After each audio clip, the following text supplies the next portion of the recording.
We're turning now to our top story, the outrage in the Muslim world over caricatures of the Prophet Muhammad. Any depictions of Muhammad are offensive to the faithful. But in many Western nations, freedom of expression is a sacred right as well, including the freedom to express offensive ideas. Well, for some perspective on this, I spoke with columnist and author Christopher Hitchens and Ahmed Yunus with the Muslim Public Affairs Council. This is a debate. They do not pull any punches. And we began by talking about the decision of many media outlets, including CNN, to pixelate the images of Muhammad. Now, I know, as well as you do, that you have not done that in order to avoid sparing the hurt feelings of my fellow guest. You've done it because you're afraid of retaliation and of intimidation. Now, I'd like to ask him and anyone else who agrees with him is watching, is that the relationship they want to have with the free press? Because if we have to use this stupid word offensive, those of us who believe in the Enlightenment and the Constitution and the First Amendment are very much offended by this mad, babyish conduct. But we don't go out and kidnap the nearest Muslim we can find and take him hostage till someone apologizes. Okay. We don't violate diplomatic immunity. We don't, which is one of the most precious things in the international community, much more precious than the right of Muslims not to have their feelings hurt. The whole thing is a scandal, and we're all running scared from it. Okay, let's let Ahmed Yunus. Ahmed, jump in here. I know you want to respond. Yeah, absolutely. This is not about hurt feelings. It's about strategic discourse. The people that we see on TV are...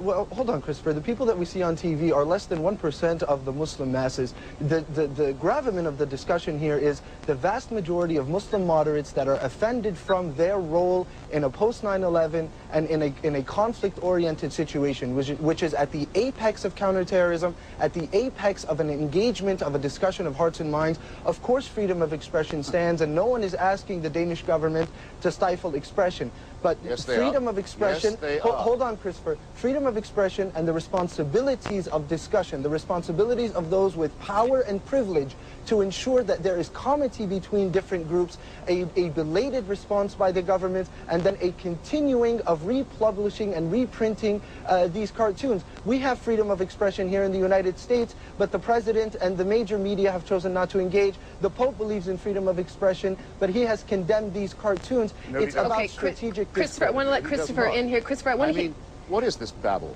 The State Department has said that it apologizes and thinks these things are offensive, and it's done so without, as far as I know, any permission from the American people to say that we take that view. I'm glad to hear you say it's only 1% of the Muslim world that takes this opinion. In that case, why are we treating the leaders of these lynch mobs and bullying gangs as if they were representative of your religion? That's a very good question. And why is it that we can't get condemnation so easily or at all when, for example, Shia mosques and funeral processions in Iraq are blown up by Muslim fascists? Christopher, Isn't that sacrilege to you? Ahmed Yunus, jump in. The vast majority of Muslims condemn attacks on Shia communities, condemn attacks on Christian communities in Muslim countries. Name one.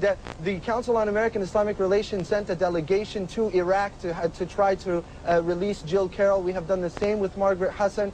We engage continuously. Hostage trading. We were against the Taliban. Wait a minute. I want to jump in here for both of you. Christopher, we don't need hang Islamic on. groups in America Christopher, I got to jump in here because the point is made here, and this comes up over and over again, that when we talk about the most radical of Muslims, they're the ones who get the attention. The whole of the faith gets painted with this brush by the kinds of pictures we're showing today of burning buildings. As awful as it is there a fair point being made here that this clearly is not representative? Absolutely. And if we look at Christopher, please. Well, that's for Muslims to decide. If they want to condemn this, they can, but actually a lot of Muslim governments have instead, and authorities, have instead joined the condemnation of the cartoons and urged the Danish government to bring pressure on the free press in Denmark. It's absolutely outrageous. They are opportunists, state actors and non-state actors that are taking this opportunity to pursue their ends is a different discussion. What we are discussing now is why would we offend the very identity of 1.2 billion people who are needed for us to end this era? Ahmed, no, that's not the question. That's not the question at all. Why are there anti-Semitic cartoons published all the time in certain Muslim press and Arab press? Let's talk about the anti-Semitic cartoons that are there all the time, and you don't see this kind of reaction from Jews who may be deeply, deeply offended. You're right. We are all offended, not just Jews. We are all offended when there are anti-Semitic cartoons, and these dictatorships that use the other to galvanize the bases within their countries to support them in their efforts are acting contradictory to the interests of Muslims. We condemn that type of anti-Semitic behavior. We condemn it when it's against any other community, be it by Muslims. That wasn't like the question. That wasn't the question. This is the same Europe that wasn't what you were being asked. This is the same Europe that had a genocide against Muslims, the largest genocide since the Holocaust. We have got to be strategic. We have got to ensure that we are not negligently bolstering the haters that are finding excuses for attacking. I'm not just a potted plant here.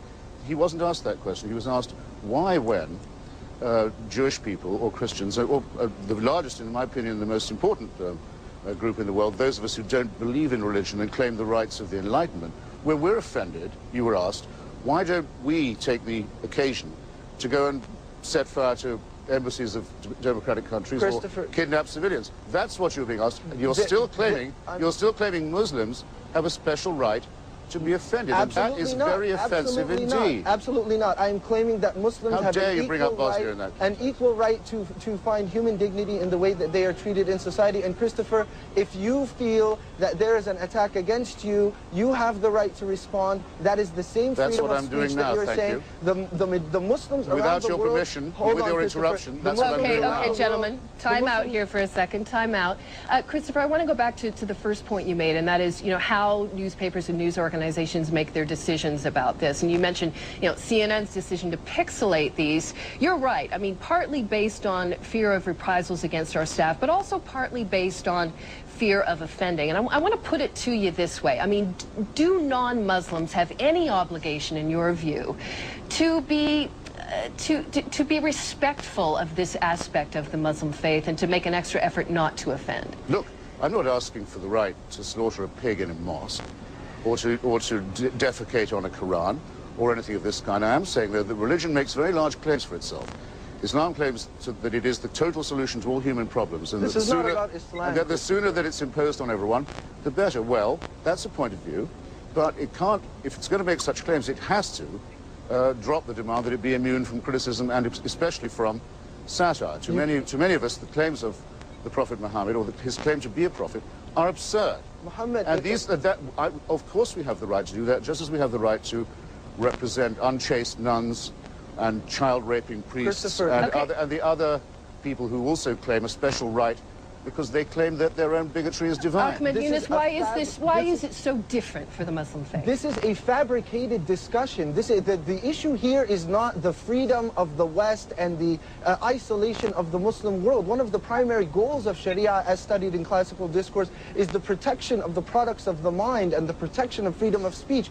That's not what we are addressing. We are not asking anyone to follow Islamic law. No one in the world is saying that there should be an inhibition against this type of speech. But what we're saying is those with the ability to move discussions forward for peace, forward for an ability to see each other, they have a responsibility to act. It is not babble, Christopher Hitchens. Babble. This is not the first time. These types of cartoons... This isn't the first time. These types of cartoons... A religious leader of Islam called for the murder in his own name for money of a novelist living in England who wasn't a Muslim. Who is this religious leader of Islam? We are Muslims, sir. We all represent ourselves. Our tradition has been clear. The Ayatollah Khomeini did not consider you his equal, let's say. The tradition of the Prophet is clear. Comity between all people, religious freedom for all people, even those that do not believe in God. We are the vicegerents of that message. We have to leave it there, gentlemen. I appreciate it. They claim a special right, and they claim it at gunpoint and by force. No, Christopher, that's the last word, gentlemen.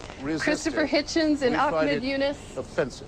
Both of you, it's been spirited, it's been interesting, and it's going to continue. That much is to be sure. Thank you both for being here.